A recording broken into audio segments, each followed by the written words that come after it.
Hey guys, welcome back to my channel Freedom T. So guys, veteran actress Rekha और उनकी personal assistant Farzana के bisexual relationship के बारे में बात करते हैं। सो फरजाना को काफी कम लोग जानते हैं कि वो कौन है और उनके नाम से भी समझ नहीं आता कि वो लड़का है या लड़की। सो फरजाना फीमेल है जो 1986 से रेखा की पर्सनल असिस्टेंट है। वो 1986 से अब तक रेखा के साथ है और उनके साथ हर जगह जाती है, पर्सनल इवेंट, पब्लिक इवेंट, सब जगह।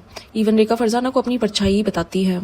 रेखा का रिलेशनशिप जिसके साथ भी था वो हमेशा से ओपन ही था। वो हमेशा से खुल के अपने रिलेशनशिप्स के बारे में बात करती हैं, जैसे उनके एक्स अमिताभ बच्चन, जिनको तो वो आज भी पसंद करती हैं, और अक्षय कुमार, संजय दत्त, विनोद मेहरा। फिर इन सबसे ब्रेकअप के बाद रेखा ने 1991 में बिजनेसमैन मुकेश अग्रवाल से शादी कर ली, बट अनफॉर्चुनेटली उनके हस्बैंड ने शादी के 7 महीने बाद ही सुसाइड कर लिया। सुसाइड का रीजन मैं आगे बताती हूँ। ये सब तो उनके पास्ट मेल अफेयर्स की लिस्ट है। जब ये सब वर्कआउट नहीं करा तो रेखा अपनी पर्सनल असिस्टेंट फरजाना के साथ रिलेशनशिप में आ गई। अब फरजाना है जो वो सेम अमिताभ बच्चन जैसे कपड़े पहनती है, हेयर स्टाइल रखती है, फीमेल होने के बाद भी। उन दोनों का रिलेशनशिप का रूमर तब बाहर आया तब रेखा ने एक बार खुद ही एक इंटरव्यू में बोला कि वो फीमेल की तरफ अट्रैक्ट होती है और उन्हें लड़कियों के साथ रहना पसंद है और उनके पर्सनल बेडरूम में सिर्फ फरजाना की एंट्री है। वो आज तक 40 सालों से फरजाना के साथ ही रहती हैं एक ही घर में। पीपल सेड उनके एक्स हस्बैंड मुकेश अग्रवाल की सुसाइड की वजह फरजाना ही थी, इसीलिए वो डिप्रेशन में थी कि उनकी वाइफ रेखा और फरजाना का अफेयर चल रहा है।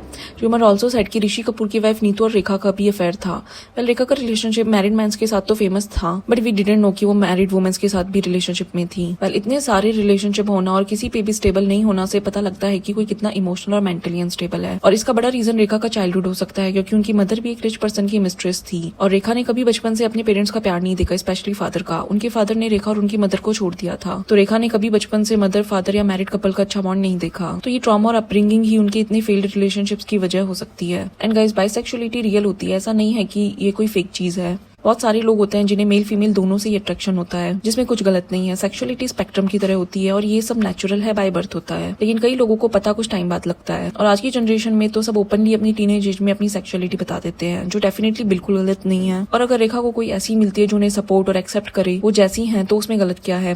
रेखा की लाइफ बचपन से ही काफी डिस्टर्बिंग रही है और अगर वो ऐसी लाइफ से मूव ऑन करती है और आज अपने पार्टनर के साथ खुश रहती है तो उनकी सेक्सुअलिटी बिल्कुल नॉर्मल है और सोसाइटी को वो एक्सेप्ट करनी चाहिए। सो गाइस, आप कमेंट में बताना कि आपको वीडियो कैसी लगी। Do subscribe my video for more interesting videos like this. Thank you.